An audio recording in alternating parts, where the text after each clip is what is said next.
ចាប្រិមត្តទីគ្រប់នឹងជាទីមេត្រីនៅថ្ងៃនេះផងដែរទីសុខភាពនឹងលើកយកប្រធានបទមកធ្វើកិច្ចភាស្ដីអំពីជំងឺភ្នែកឡើងបាយដែលនឹងមានការចូលរួមបកស្រាយដោយលោកជាបណ្ឌិតអុកសុខហ៊ានឯកទេសចក្ខុរោគនៃមន្ទីរសម្រាប់ព្យាបាលភ្នែកសកលចានេះខ្ញុំសូមជម្រាបសួរទៅកាន់លោកជាបណ្ឌិតតែម្ដងចាសូមជម្រាបសួរលោកជាបណ្ឌិតបាទសូមជម្រាបសួរបាទហើយនឹងសូមជម្រាបសួរទៅប្រិយមិត្តទាំងអស់ផងដែរបាទចាសុខសប្បាយទេថ្ងៃនេះបាទសុខទុក្ខធម្មតាទេចាអរគុណច្រើនចាអរគុណមែនទែនដែលលោកជាបណ្ឌិតចំណាយពេលវេលាចូលរួមនៅក្នុងការចែករំលែកនូវចំណេះដឹងជូនទៅដល់ប្រិយមិត្តយើងចាដោយសារតែយើងនិយាយអំពីភ្នែកឡើងបាយអញ្ចឹងចង់ដឹងថាតើមូលហេតុអ្វីដែលធ្វើឲ្យយើងកើតនៅភ្នែកឡើងបាយតើយើងមានវិធានការបង្ការការពារបែបណាក៏ដូចជាតើយើងត្រូវព្យាបាលបែបណានេះខ្ញុំសូមឈានទៅដល់កិច្ចសភាជាមួយនឹងលោកជាបណ្ឌិតតែម្ដងចាជាដំបូងសូមគោរពជំរាបសួរទៅកាន់លោកជាបណ្ឌិតសូមឲ្យលោកជាបណ្ឌិតជួយបញ្យល់ក៏ដូចជាជំរាបជូនទៅដល់ប្រិយមិត្តដែលកំពុងតែស្ដាប់ហ្នឹងថាតើអ្វីទៅជាភ្នែកឡើងបាយហើយចង់ដឹងផងដែរថាភ្នែកឡើងបាយហ្នឹងតើវាមានការបែងចែកឬក៏មានដំណាក់កាលប្រមាណដំណាក់កាលដែរចាសូមគោរពអញ្ជើញចាសូមអរគុណបាទជំងឺភ្នែកឡើងបាយគឺជាជំងឺមួយដែលកើតឡើងនៅពេលដែលកែវភ្នែករបស់យើងហ្នឹងប្រែប្រួលពីថ្លាទៅជាស្អាប់ហើយចាយូរទៅនឹងទៅជាសឡើងពណ៌សតែម្ដងអញ្ចឹងកែវភ្នែកហ្នឹងគឺជាផ្នែកមួយនៃក្របភ្នែកដែលយើងហៅទាំងមូលហ្នឹងមិនមែនជាកែវភ្នែកទេទាំងមូលហ្នឹងហៅក្របភ្នែកហើយនៅក្នុងក្របភ្នែកហ្នឹងមានមួយផ្នែកហ្នឹងដែលយើងហៅថាជាកែវភ្នែកហើយកែវភ្នែកហ្នឹងគឺវាថ្លាដូចកែវតែពេលយើងវ័យចំណាស់ទៅឬក៏មានការប៉ះទង្គិចទៅលើវានឹងឡើងស្អាប់តិចម្ដងស្អាប់ខ្លាំងទៅរហូតទៅជាពណ៌សដូចតែគេចំណាំដាក់ភ្នែកសដូចតែស្ងោបាទអាករណីសខ្លាំងហ្នឹងគឺឡើងបាយខ្លាំងហើយគាត់មើលលេងឃើញហើយកម្រិតដែលឡើងបាយដល់សស្គូនគឺគាត់ខ្លាំងហើយហ្នឹងណាបាទចាចង់ដឹងផងដែរតែភ្នែកឡើងបាយតែវាមានការបែងចែកជាប្រភេទឬក៏មានដំណាក់កាលវាទេលោកចង់ដឹងឡើងបាយជាប្រភេទក៏បានជាដំណាក់កាលក៏បានជាប្រភេទបានន័យថាយើងអាចបែងចែកជាប្រភេទបាយឡើងនៅពេលដែលយើងវ័យចាស់ចាហើយមួយប្រភេទណាចាបាយភ្នែកដោយសារតែមានការប៉ះទង្គិចទៅលើភ្នែកអាហ្នឹងក៏ជាមួយប្រភេទដែរចាហើយបាយភ្នែកដោយសារតែយើងប្រើថ្នាំពុកស្តេរ៉ុយដច្រើនដែលអត់មានវិជ្ជាតាមដានពេទ្យតាមទៅក៏អាចធ្វើឡើងបាយហើយនឹងឡើងបាយពីកំណើតបានអាហ្នឹងអាចជាប្រភេទហើយបើកម្រិតយើងអាចគិតថាឡើងបាយតិចតួចឡើងបាយល្មមឡើងបាយខ្លាំងដែលខ្ញុំនិយាយថាសស្គូវិញគឺឡើងបាយក្លោអស់នឹងឡើងសស្គូហ្នឹងបាទចាព្រោះឯងឡើងឃើញតែពលឺភ្លើងឯងបាទចាសូមអរគុណច្រើនដល់លោកចំណិតដែលបានបកស្រាយបញ្យល់យ៉ាងបោះក្បាយជុំវិញទៅនឹងអ្វីទឹកដែលយើងហៅថាជំងឺភ្នែកឡើងបាយនេះអញ្ចឹងសូមជម្រាបសួរបន្តផងដែរលោកចំណិតតើមនុស្សម្នាក់គាត់អាចសម្គាល់មនុស្សម្នាក់ទៀតបានបែបណាថាគាត់នឹងមាននៅជំងឺភ្នែកឡើងបាយនេះចាបាទជំងឺភ្នែកឡើងបាយយើងអាចសម្គាល់ដឹងទី1អាការៈ2ដែលយើងអាចសម្គាល់បានណាទី1គឺផលភ្នែកបើមើលទៅអត់ច្បាស់ចាយើងធ្លាប់តែមើលច្បាស់យើងមើលទៅជាលែងច្បាស់វិញដូចមើលកាត់ផ្សែងអញ្ចឹងចាបាទឃើញភ្លូហើយចំណុចទី2គឺចាញ់ពលឺក៏អាចជាសញ្ញានៃភ្នែកឡើងបាយដែរហើយយើងត្រូវពលឺថ្ងៃទៅយើងផលមុខភ្នែកហ្នឹងចាពិបាកបើកភ្នែកអញ្ចឹងណាអាហ្នឹងក៏ជាសញ្ញាភ្នែកឡើងបាយដែរចាហើយខ្ញុំសូមបញ្ជាក់ទៀតគឺជំងឺភ្នែកឡើងបាយអត់ឈឺទេបាទអត់មានឈឺចាប់ទេអញ្ចឹងអ្នកជំងឺគាត់ស្វាំងគាត់ចាញ់ពលឺគាត់អាចមកពិនិត្យមកចំណុចយើងអាចឃើញភ្នែកគាត់ឡើងបាយប្រិយមិត្តកំពុងតែស្ដាប់នីតិសុខភាពរបស់វិទ្យុផ្កាឈូកប្រធានបទជំងឺភ្នែកឡើងបាយដែលកំពុងតែមានការចូលរួមបកស្រាយដោយលោកវិជ្ជបណ្ឌិតអុកសុខហ៊ានឯកទេសចក្ខុរោគនៃមន្ទីរសម្រាប់ព្យាបាលភ្នែកសកល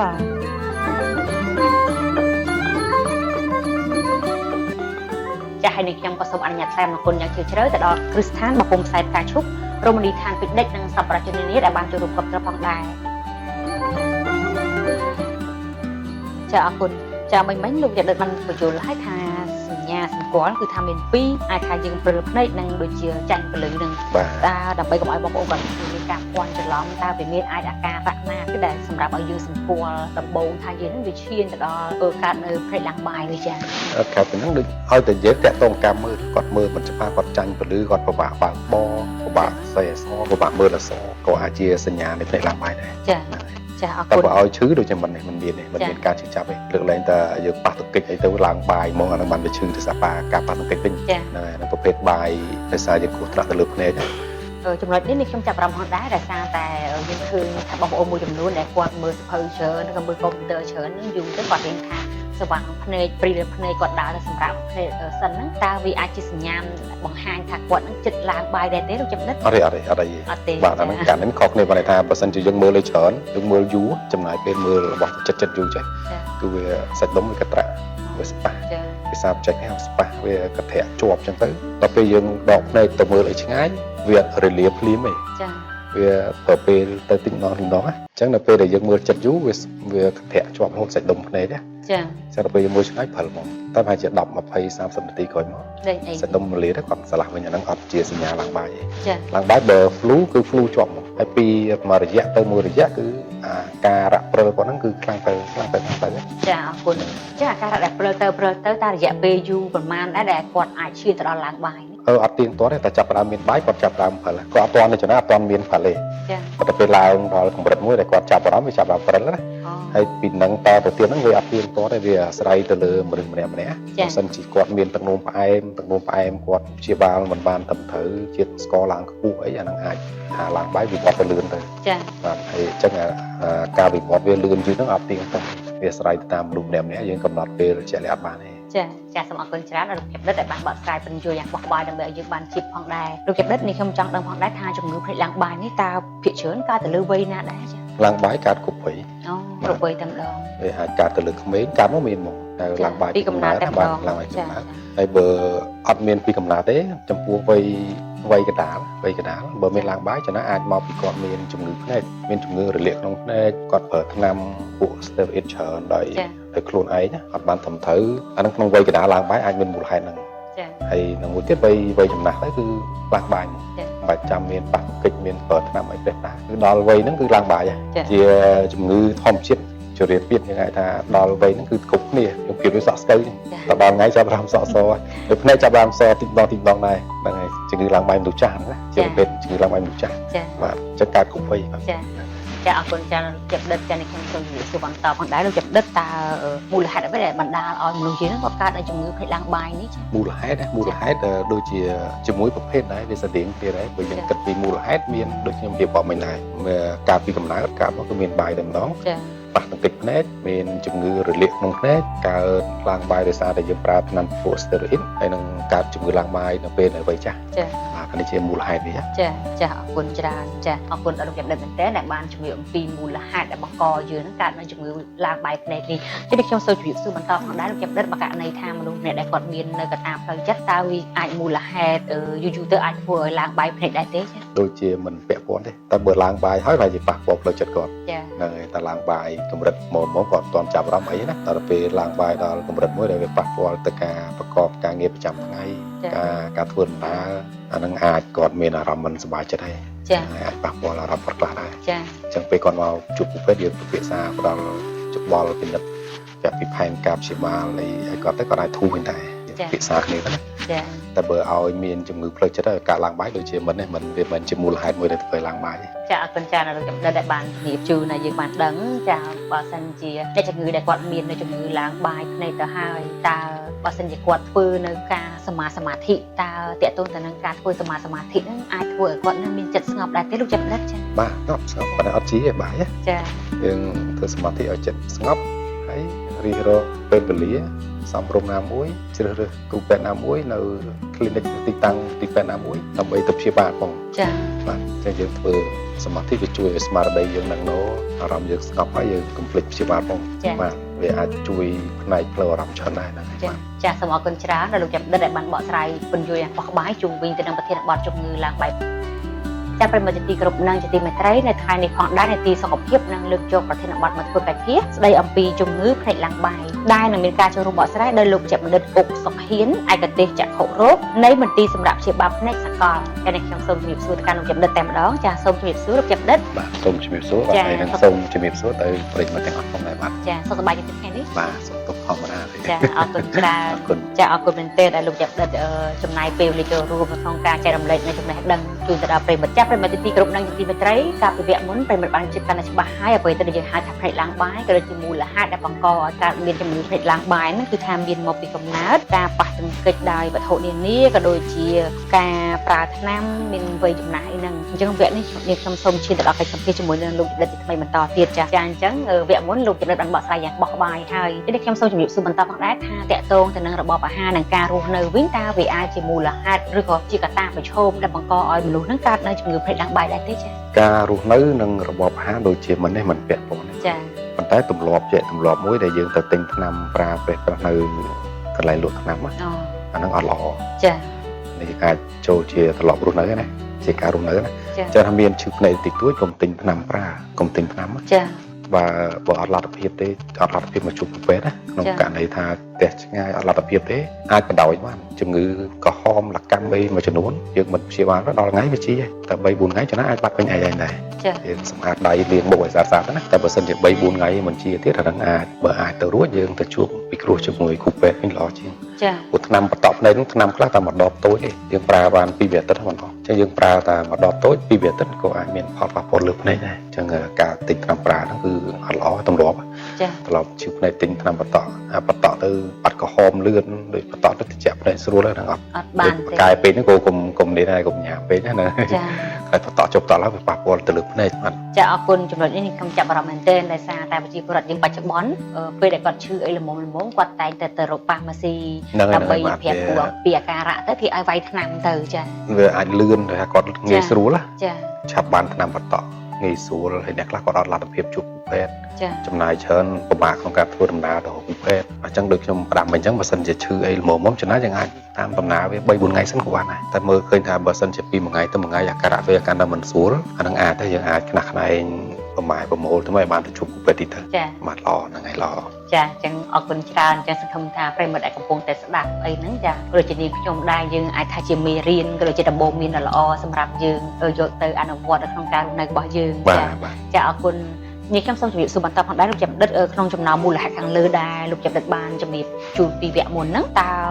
តាមបទពិសោធន៍ដែលលោកចាំដិតព្យាបាលទទួលអ្នកជំងឺតើមូលហេតុមួយណាដែលកើតឡើងច្រើនជាងគេចំពោះអ្នកជំងឺដែលគាត់កើតភ្នែកឡើងបាយនៅពេលបច្ចុប្បន្ននេះចាមើលកើតច្រើនជាងគេគឺវ័យចាស់វ័យចាស់ដល់អាយុកើតចាប់ពីថា50ឆ្នាំឡើង50 55 60 70ចាគឺច្រើនបាទព្រោះវ័យហ្នឹងត្រូវតែកើតតិចច្រើនវាអាស្រ័យលើមនុស្សម្នាក់ចាប៉ុន្តែដឹងតែចាប់ផ្ដើមមានហើយពីច្រើនស្ត្រីឬក៏បុរសដែលកើតច្រើនលោកចិត្តដូចជាស្មើគ្នាមិនមានស្អីអូតើតើនឹងវ័យចំណាស់នឹងខ្ញុំមានខ្ញុំមានកន្លែងមួយដែលប្រជាជនភាគច្រើនមានការភ័ន្តច្រឡំចាគឺភ្នែកចាស់ទៅភ្លឺវិញអាហ្នឹងជាឧបសគ្គមួយដែលអ្នកជំងឺក៏អត់ព្យាបាលបានន័យថានៅពេលដែលគាត់ចាប់ចូលវ័យ40គាត់ពិបាកមើលអក្សរមួយចិត្តអត់ឃើញទេប៉ុន្តែមួយឆ្ងាយច្បាស់បងដែលឃើញគេពាក់វ៉ែនតាសម្រាប់អានអក្សរដល់វ័យ40បាទអញ្ចឹងដល់ពេលមនុស្សគ្រប់គ្នាគាត់ឈានចូលវ័យ40គឺពិបាកមើលអក្សរហើយដល់ពេលដល់អាយុដែលឡើងបាយវិញគឺយើងមើលអក្សរដោយអត់ចាំបាច់ត្រូវការវ៉ែនតាទេទេអត់អីទៅលោកចិត្តដិតអញ្ចឹងមិនថានៅវ័យ40យើងមើលឆ្ងាយច្បាស់មើលចិត្តអត់ច្បាស់ទេប៉ុន្តែដល់ទៅពេលយើងឡើងបាយយើងមើលចិត្តអត់ច្បាស់វិញមើលចិត្តច្បាស់វិញប៉ុន្តែមើលឆ្ងាយអត់សុខឃើញទេវាបដូរគ្នាចាអញ្ចឹងចាស់មួយចំនួនដែលសំថ្ងៃក៏នៅតែលឺពាក្យហ្នឹងដែរថាឥឡូវភ្នែកឥឡូវភ្លឺវិញអត់ពាក់វ៉ែនតាគឺមើលឃើញច្បាស់ទេដល់គូនមកចូលក៏ចូលដែរបាទអញ្ចឹងគាត់ថាភ្នែកហ្នឹងឡើងបាយហើយត្រូវចំណាំមើលកាលណាយើងពីមុនធ្លាប់ពាក់វ៉ែនតាមើលអក្សរព្រោះឥឡូវយើងឈប់ប្រើហើយវ៉ែនតាមើលអក្សរពីលេខ75 100 150 200 300 400ស្រាប់តែហើយយើងធ្លាក់វិញធ្លាក់រហូតដល់លេខ0ក៏នៅតែមើលអក្សរឃើញដែរមិនបាច់ពាក់សោះក៏មើលឃើញដែរអាហ្នឹងគឺភ្នែកឡើងបាយហើយឧបសគ្គមួយនៃការព្យាបាលគឺគាត់ថាភ្នែកគាត់ភ្លឺវិញហេតុអីក៏ត្រូវទៅវះកាត់ហេតុអីក៏ត្រូវទៅបកបាយចឹងភ្នែកអត់ឈឺអីផងចាបាទកន្លែងហ្នឹងយល់ខុសគាត់អត់ព្រមមកព្យាបាលគាត់អត់ព្រមមកបកអីទេចាតែដោយសារគាត់គិតថាភ្នែកគាត់ភ្លឺវិញចឹងអត់ត្រូវការបកអីតែការពិតដល់ពេលយើងឲ្យគាត់មើលឆ្ងាយគាត់មើលឃើញទេតែគាត់ឃើញគូនមកចូលដល់បានហ្នឹងឡើងបាយហ្នឹងគួរសមហើយចាបាទកាន់តែឡើងបាយក្រាស់គាត់មើលចិត្តហ្នឹងច្បាស់ស្រួលមើលមកបាទចាចាសូមអរគុណច្រើនដល់លោកចិត្តដែលបានបញ្យល់យ៉ាងបោះក្បាយក៏ដូចជាបញ្ជាក់សម្រាប់អបជីវិតរបស់យើងក៏មានការភ័ន្តច្រឡំផងដែរចាអញ្ចឹងឈានទៅដល់ការព្យាបាលវិញលោកចិត្តចង់ដឹងផងដែរថាជំងឺភ្នែកឡើងបាយតើពេលជួបគ្រូពេទ្យតើគ្រូពេទ្យព្យាបាលបែបណាហើយជំងឺភ្នែកឡើងបាយនេះបន្ទាប់ពីការព្យាបាលហើយតើវាអាចជាដាច់ដែរទេចាបាទជំងឺភ្នែកឡើងបាយជំងឺហ្នឹងគឺព្យាបាលបានព្យាបាលជាសះស្បើយក្នុងស្រុងតែម្ដងចាគឺការព្យាបាលមានតែមួយមុខវិធីសាស្ត្រគឺមានតែមួយគឺយើងបកយកបាយចេញយើងយកអាកែវធម្មជាតិដែលវាថ្លាហើយវាទៅជាស្អាតហ្នឹងតែវាឡើងបាយហ្នឹងយើងយកចេញហើយយើងដាក់កែវសប៉ានិមិត្តចូលហើយដាក់ចូលទៅក្នុងភ្នែកក៏អត់ចាប់អារម្មណ៍ទឹកអត់ចាប់អារម្មណ៍ហ្នឹងមើលពីក្រៅក៏ដឹងដែរតើឆ្លោះមកមិនឃើញទាំងវិធីគឺមានតែមួយគត់មិនមានអីក្រៅពីការបកទេតែថ្នាំគេផ្សព្វផ្សាយលួនគឺដាក់អត់ជាទេបាទអត់មានថ្នាំតក់ឬក៏ថ្នាំគ្រាប់ណាដែលអាចព្យាបាលឡើងបាយបានណាចាគឺយើងត្រូវតែបកភ្នែកការបកភ្នែកឡើងបាយបកភ្នែកឡើងបាយចាអរគុណច្រើនលោកយ៉ាងដិតដែលបានជំរាបជូនអំពីការព្យាបាលរបស់គ្រូពេទ្យចំពោះអ្នកជំងឺដែលមានឡើងបាយភ្នែកនេះលោកចិត្តដែលសារតែលោកចិត្តបានជំរាបហើយថាជំងឺភ្នែកឡើងបាយនេះឲ្យតែចាស់ឡើងដល់វ័យចាស់គឺគាត់តែងតែកើតនៅភ្នែកឡើងបាយអញ្ចឹងដើម្បីយើងដឹងខ្លួនឯងថាយើងនៅក្មេងយើងថា มอยจากหลังการในเพลงหลังใบตาจมือที่ตายังไอ้ทำเป็นทำไอ้จะวะสังกับมอยการมีได้จัดได้ตีจ้ะตอนเราคมจ้าพูดแต่ขนาดจ้าคือดังตลาดบายนั่นไงบ้านจ้าทั้งสองสเกลยังไอ้เป็นทำไอ้ปากกาไอ้นั่นไงมีเนี่ยมีตอนเราทำนั้นยังจ้าต้องมีนั่นเราพูดแต่จ้าต้องมีปุ่งสบายช่วยสองสเกลนะโอ้หมดเจ้าในจำสมบัติจำจำนักเคยสมบัติอะไรหลังใบนะกูเนี่ยจำมือเพียรเฉินนะก่อนเรียงเมนเพียบจะบุกจะบอลตากูบ่หรือมันบ่จังนะมาจังกระไรนั่งจำสมจูนจะบอลปีจะตีมวยคือบ่และขั้นไหนบ่ตีมวยคือในหลังใบนั้นเวียปักบอลตื่นเลือการรูนเอาประจำทั้งไงมันตากอดประบาของการมือละซ้อมือบัญชีมือบ้องทัวการงี้ไอ้ประบาบางบ่จะปักบอลและปักบอลตะการรูนเนื้อปักบอลแต่การประกอบระบประจำทั้งไงก่อนนะจังงานต้องกอดกูแต่บอกเลยติปีบอสันเจียใบนั้นประเภทใบครูธนะใบครูธนะมันน่าใบนั้นบอสันเจียยังมันบอกจะใหญ่ชัดเต้เวียนมังกรเต้าเชี่ยจมือตะดอกจะโดยการเวียนมันเด็กยมเราบัดสัมผัสแต่โตจมือตะกอดนั่นมูลหายมูลใดการนั่นคือดีไซน์ใบได้จะบทในลางใบนั่นยังมันลางใบนั่นเวลาตอนครั้งไหนไปอัพเปิดปักบอลการเงินประจำไงยังไงยังไงน้ำมือเคยกู้ซ้ำไหนมันได้ใบนั่นเวลาครูธนะเวลานอมมังกรการครูธนะมาเลยพเนจอันนั้นก็จะกู้ตะบอกจังได้ให้เตะโตนั่งกับปักบอลการเงินประจำทั้งคือเนี่ยจึงไอ้สมัย7คนไอ้วินิจฉัยคนไอ้ตั้งแต่ก่อนประมาณมือครั้งนึงก่อนไอ้มือเป็ดปีนึงไม่ไปเชียร์ให้ก่อนเลยเราไปเรียบบอกเลยให้บทบายนั่งใบครูธนะกูเป็นเนี่ยแผ่เป็นเราเป็นกูเป็นฉลองวันดังนะเอาใบดิอัศวรเนี่ยไปเรียนรุ่นภาษาในมองมุกไปหาปักบอลตะลือเนี่ยเราจะมีจึงกุบซีนั่นก็กูแต่ยังเลยเราไปเรียนเราไปเชียร์มาเลยจะเอาคนจ้าดันเก็บดัดจ่าจำนวนนี่ชมมีสมุนจองสูของได้ได้ซาแต่นี่ชมชอบลือจ่าก่อนทางก่อนมีใบในเด็กเด็กโดนตุยทลายในนั้นให้คนจ้าก่อนตัดบ่อจังก่อนทางก่อนจังบ่อที่การงานแต่ก่อนบ่อหายก่อนเปียแว่นตาละโหดให้ก่อนอายดิฉันดำใบโดยจะเขียนไอ้ไปถือใส่อายทางอยู่ๆตึ๊บปะปอบในการคนตาจำนวนนี่ยังไม่ได้เราจำได้แว่นตานั้นแว่นตาเปียกาปีหรือก็เปียเอาฟลือแว่นตาบอกมาอีกหนึ่งจังหวัดนึงทำแว่นตาอีกทีเหมือนแต่หึงแปะแว่นตาหึงจำใน5 คนช่างได้ก่อนไงนั่นก่อนเวลาจะปรับไปเปิดมุ้ยก็ถูกดอกยังตอมมาไงก็ตอมปรับไงตอมปรับเปิดยังแปะก็ตอมแล้วก็ตอมมาเลยไงไอเวียไตจะรำคาญไปเนี่ยโดยจะเรื่องแปะแว่นตากับปัดยังจำบัดแปะได้บางยังบอกให้ยังแปะสำหรับตะเปรเท่าปลือทั้งไงได้ห้อยมีจอลคลั่งมาหรือยังโจรจะแขนเป็นใส่อยู่ไหนให้ก็มันบัดแปะจอบได้อ๋อมันจวบตีมันเอาจำไว้แต่อย่าไปใครเดี๋ยวยังเสียบ้าอย่าไปใครถ้าจะมาตัดดอกไงอย่างนี้ให้โกเหมือนเปะจวบเอาตัดบางในเรื่องเปะแม่เนี่ยแม่จังยังงานเรื่องเปะยังบัดเปะกว่ายังบอกในตรงใบเอาสูรหลังใบนั่นเป็นปากบอลการในประจำไทยการประกอบมุกระบอให้โกลงน้องยังบอกนะใบเอาสูรเอาไปสูรในเป็นเอาไปสูรตัวการเงี้ยเป็นแต่เป็ดบอกเฮ้ยประบะเชียงการมันบอกเป็นกอดไทยเป็ดว่ากอดไทยตอมเลยท่ากอดบ่อรำเป็ดให้กอดเจแต่ลืมเปียนี่เปียนุกเกนใหญ่แล้วก็กัดเฉินนะจังเหมือนแต่เรื่องแว่นตากอดแปะแว่นตาก็ยุกอดตอมจำไหนนั่งโกตอมคลั่งไหนคลั่งตอมเหมือนแตนมองให้อัดเฮียนเอาเถอะไอ้อัดเฮียนมุดตักมุดไอ้ตัวไอ้มุนตีตุกอดเฮียนให้เวลากอดไหนคลั่งหลังสเตย์ของมันยังเคยกอดตลอดมาไว้กอดได้หากอดอัดสบายจะซ้อเกิดบ่อหอยแล้วสู้พลื้จุบ้ามองก็ได้ร้องก็อัดสบายกว่าใครคุยเนี่ยกล้าก็กอดทาแล้วสมัยตันใหญ่ก็เรียนชื่อเด็กเนี่ยนึงตั้งตาพอเลยจัดนั่นจังหวะระกับมาการในนั่งทำเป็นภาษาได้จำนายเปย์เราคูเป็นว่าได้หาคุยเป็นภาษาในบ้านเชิญนะแล้วไอ้กอดถูกจะให้ยังจีโกนใจไอ้นั่งช่วยประโยชน์ในเราให้กระมอยกอดสู้ให้เชิญกระมอยกอดจูบเนี่ยจัดคางเป็นใหญ่ใช่ไหมกอดไผ่เรื่องแบบเรื่องแปะแว่นตาเรื่องแปะแว่นตาเรื่องจำนาย5 เรื่องตักเรื่องไอ้นี่คือกอดตอมคลั่งเหมือนเต้นมองตอมเนี่ยคลั่งตอมรอบหายให้เนี่ยในกุยจันนั่งก็เห็นบ่อเดี๋ยวซาลือแต่ผมบาดเป็นบาดหายนะบาดหายนะไอ้จุดนั้นก่อนมาไปได้ยังแก้วเราตอมปีตะก็ชื่อเด็ดก็เคยเนี่ยมันตอมบาดไปเลยกอดเนี่ยถ้ากอดไทยหมดบ้านเชิญได้ไหมแบบไอ้เนี่ยได้ตอมครั้งนะหนึ่งไม่ก่อนเป็นการตัวไทยเชิญบ้านจีปักวอลตัวเนี่ยได้เนื้อควายก็นำมาเจมานาก็เหมือนเนี่ยไม่ได้ก็เนี่ยประหยัดก็เนี่ยตอมนะเอาเดี๋ยวตัวเปย์ฉันได้ก็เจอแบบน้ำในนั่งเจในนั่งจงคำตอมเป็นนั่งให้เลยถึงเจในถึงจงในก็จะไปเนี่ยดับเนี่ยจุ่มเนี่ยจัดขาอันเก็บบ่อเฮ้ยcái tôm phần nắng hay nơi từ chư chơi chư cho ai giờ còn lưu chơi chứ còn trong hen boy trong hen bó cái bên này là smart ở đây là ó cái bó hiệp lưới cái sủa đó cái nắng mà lúc lưới sủa lắm lưới tên không chân lọ gì mà ra mẹ này nơi chung bên cái khởi như cây miền bắt chặt trong cao trong bọ này rồi bây giờ tôi tại bây giờ tôm bây giờ lọ này cái bạc bò đấy là bạc bò tăng luôn cót cái bạc bò là làm mẹ cái chung mình luôn chân ai cũng rừng smart đây từ tập bọ hơi lưới cục lưới ai gạt khôi cái này លុះត្រាតែមានជំងឺអីផ្សេងមកលោកឡំ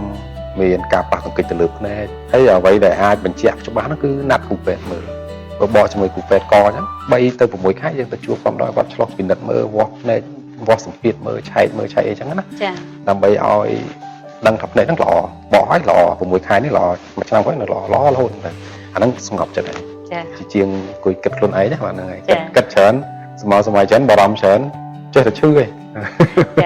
ចាសូមអរគុណច្រើនចាំនៅតែបានបញ្យល់យ៉ាងបោះបាយនៅចំណុចនេះផងដែរអញ្ចឹងដើម្បីកុំឲ្យប្រជាពលរដ្ឋយើងមានការភ័ន្តច្រឡំជាពិសេសគឺថាកូននៅក្នុងក្រុមគ្រួសារតែម្ដងយើងក៏បីតែជួយការលើកចិត្តទៅដល់ឪពុកម្ដាយរបស់យើងចាអរគុណច្រើនចាអញ្ចឹងសូមជម្រាបសួរបន្តផងដែរលោកចាំដិតអ្នកជំងឺដែលគាត់មានឡើងបាយភ្នែកតើគាត់គួរតែបរិភោគនៅអាហារបែបណាដើម្បីជួយភ្នែកគាត់ហើយអាហារបែបណាដែលគាត់គួរតែជៀសវាងចាបាទអាហារគួរតែជៀសវាងមិនសម្រាប់តែឡើងបាយគឺសម្រាប់ជំងឺទូទៅសុខភាពយើងទាំងមូលគឺអាហារខ្លាញ់ច្រើនផ្អែមពេកបាទហើយអាហារដែលល្អហ្នឹងគឺជាប្រភេទបន្លែផ្លែឈើចាបាទបន្លែបៃតងចាស់ផ្លែឈើស្រស់ការ៉ុតប៉ោមក្រូចអីចឹងទៅហើយក្របធញ្ញជាតិក៏ល្អសម្រាប់សុខភាពភ្នែកដែរចាអរគុណលោកជំនិតសម្រាប់អ្នកដែលគាត់អត់ទាន់មានជំងឺបាយភ្នែកតើគាត់គួរតែការពារបែបណាដើម្បីកុំឲ្យគាត់នឹងធានទៅដល់ការឡើងបាយភ្នែកដើម្បីឲ្យគាត់មានជីវិតរស់នៅប្រកបដោយសុខភាពល្អតែផ្លូវចិត្ត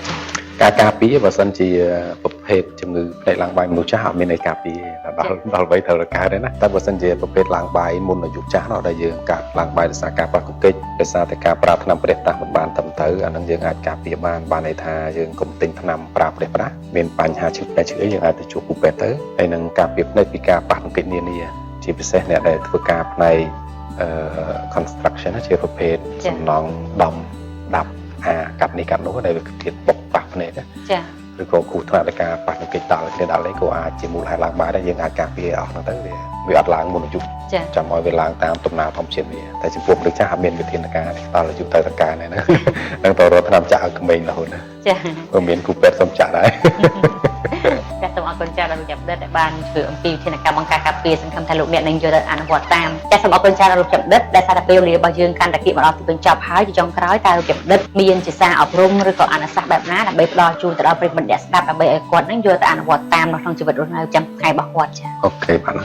ទចឹងតកតងនឹងអនុសាសន៍ចុងក្រោយខ្ញុំសូមផ្ដាំប៉ុណ្ណេះចុះដោយសារតែជំងឺភ្នែកឡើងបាយជាជំងឺមួយយ៉ាងដែលយើងអាចព្យាបាលជាណាបាទហើយយើងអាចព្យាបាលទៅគាត់អាចមើលឃើញវិញតែម្ដងអញ្ចឹងការព្យាបាលគឺមានតែមួយគឺត្រូវបកដែលយើងហៅថាវះកាត់ពូមបាយភ្នែកហ្នឹងបាទអញ្ចឹងការបកបាយភ្នែកហ្នឹងគឺជាវិធីតែមួយគត់ក្នុងការព្យាបាលជំងឺឡើងបាយអញ្ចឹងសម្រាប់ករណីឡើងបាយខ្ញុំសូមជូនផ្ដាំផ្ញើទៅបងប្អូនដែលជាកូនជាសាច់ញាតិរបស់អ្នកជំងឺបើសិនជាគាត់មានបញ្ហាហ្នឹងអាចព្យាយាមពិភាក្សាជាមួយពេទ្យឲ្យបានទៅដល់ទៅបានន័យថាយើងជូនគាត់ទៅពេទ្យព្រោះការពិភាក្សាជាមួយពេទ្យហ្នឹងសំខាន់ណាស់ការពិភាក្សាមួយគ្នាមុនឈានដល់ការព្យាបាលគឺសំខាន់យើងជាកូនយើងជូនគាត់ទៅដើម្បីប្រមូលព័ត៌មានពីគ្រូពេទ្យឲ្យបានជាក់លាក់ព្រោះគាត់អាចមានការភ័ន្តច្រឡំគាត់ស្ដាប់ហើយគាត់ភ្លេចគាត់អារម្មណ៍ច្បូកច្បល់ដោយសារគាត់មានជំងឺត្រូវបកទៅអីហ្នឹងគាត់អត់សូវសប្បាយចិត្តទេគាត់ច្បូកច្បល់គាត់ស្ដាប់ពេទ្យអត់សូវយល់ទេអញ្ចឹងយើងជាកូនយើងត្រូវជូនគាត់ទៅដើម្បីពិភាក្សាជាមួយពេទ្យឲ្យច្បាស់លាស់ព្រោះអ្នកជូនហ្នឹងឲ្យដើរតួសំខាន់តែមកផ្ទះវិញគេសួរច្រើនណាមកផ្ទះវិញគឺគេសួរថាមិនហើយឡើងចេះចុះអញ្ចឹងបើយើងឆ្លងបានទេវាអត់មានភាពច្បាស់លាស់អត់មានការសម្រេចចិត្តចំការទេអញ្ចឹងយើងជាកូនយើងជូនគាត់ទៅយើងសួរនាំពីពេទ្យឲ្យអស់បើខ្លាចភ្លេចខ្លាចផ្លាត់ខ្លាចភាំងអីអាចកត់ត្រាដល់លោកគ្រូពេទ្យឲ្យយោបល់មិនធ្វើមិនហើយបើសិនយើងវះកាត់ទៅយើងចំណេញមិនបើសិនយើងមិនវះទេយើងនឹងខាតបង់មិនវានឹងវិវត្តទៅជំងឺអីវានឹងខូចខាតរបៀបមិនវាយឺតពេលវាមិនអញ្ចឹងណាហើយចាំយើងមកដល់ផ្ទះយើងជជែកជំនុំគ្នាមួយបងប្អូនទៅយើងយកព័ត៌មានដែលយើងអាចស្ដាប់បានហ្នឹងមកជជែកពេកនៃភាសានេះហើយរកវិធីព្យាបាលទៅពោះឡើងបាយហ្នឹងក៏មួយចំនួនដែលយើងតែលើគេនិយាយថាបោះឲ្យអត់លឺអញ្ចឹងអាចភាសាមួយពេទ្យតាក់ទងលទ្ធផលឲ្យបានជាក់លាក់ដើម្បីឈានមុននឹងសម្រេចចិត្តថាព្យាបាលអញ្ចឹងជាចុងក្រោយខ្ញុំសូមផ្ដាំប៉ុណ្ណឹងតែជូនគាត់ទៅព្រោះឡើងបាយអត់បកវាអាចខូចភ្នែកអញ្ចឹងជូនគាត់ទៅស្ដាប់គ្រូពេទ្យបញ្យល់ណែនាំហើយមកពិភាក្សាជាមួយបងប្អូនហើយសម្រាប់ចិត្តព្យាបាលឲ្យគាត់លើកទឹកចិត្តគាត់ព្យាបាលកុំប្រើថ្នាំបតក់ដែលគេផ្សព្វផ្សាយហ្នឹងគាត់តែមិនជាបើសិនជាមានថ្នាំអញ្ចឹងមែនគឺពេទ្យពេកបាត់ហើយគឺអត់មានថ្នាំបតក់ព្យាបាលបានទេគឺមានតែបកមួយគត់អញ្ចឹងការតំអក់យូរវានាំខាតពេលបើសិនជាបាយនឹងប្រភេទបាយគ្រោះថ្នាក់ទៀតវាខាតពេលវេលាវាអាចវិវត្តទៅជំងឺផ្សេងវាស្មុគស្មាញក្នុងការព្យាបាលអញ្ចឹងអាចជូនគាត់ទៅហើយលេខលោកពិភាក្សាជាមួយពេទ្យគាត់លេខលោកពេលវេលាសមស្របព្យាបាលឲ្យគាត់កុំប្រើថ្នាំបតក់អីអត់ជីទេចាសូមអរគុណច្រើនដល់លោកចាប់ដិតដែលបានផ្ដល់ជាអនុសាសន៍ដ៏ល្អសង្ឃឹមថាប្រិមិត្តយើងនឹង យកទៅអនុវត្តតាមនៅក្នុងជីវិតរស់នៅប្រចាំថ្ងៃចាំបើសិនជាលោកអ្នកក៏ជាប្រិមិត្តចាមានជាចម្ងល់ឬក៏មានជាជំងឺចង់ទៅរកមន្ទីរសម្រាប់ព្យាបាលភ្នែកសកលប្រិមិត្តអាចស្វែងរកតាមអាសយដ្ឋានផ្ទះលេខ59 60ផ្លូវទំនប់ទួលគោកចម្ងាយ800ម៉ែត្រពីពានជ្រោយចង្វាចាអាចទំនាក់ទំនងបានតាមទូរស័ព្ទលេខ077និង087 70 3000ចានេះខ្ញុំសូមជម្រាបម្ដងទៀតចាទូរស័ព្ទលេខ077 087 70និង3000ចាដោយសារតែពេលវេលារបស់យើងបានឈានដល់ទីបញ្ចប់ហើយចានេះខ្ញុំសូមគោរពសែនអរគុណយ៉ាងជ្រាលជ្រៅទៅដល់លោកជាបណ្ឌិតដែលលោកជាបណ្ឌិតបានចំណាយពេលវេលាដ៏មានតម្លៃក្នុងការចូលរួមចែករំលែកនៅចំណេះដឹងក៏ដូចជាបទពិសោធន៍ដ៏ល្អៗជូនទៅដល់លោកអ្នកជុំវិញធានអវត្តថ្ងៃនេះសង្ឃឹមថាលោកអ្នកនឹងទទួលបាននូវអត្ថប្រយោជន៍យ៉ាងសំខាន់នៅក្នុងជីវិតរស់នៅប្រចាំថ្ងៃរបស់លោកអ្នកអ្វីដែលជាពិសេសគឺយើងទាំងអស់គ្នាតែបង្កើននូវការការពារប្រសើរជាងការទៅធ្វើការព្យាបាលផងដែរ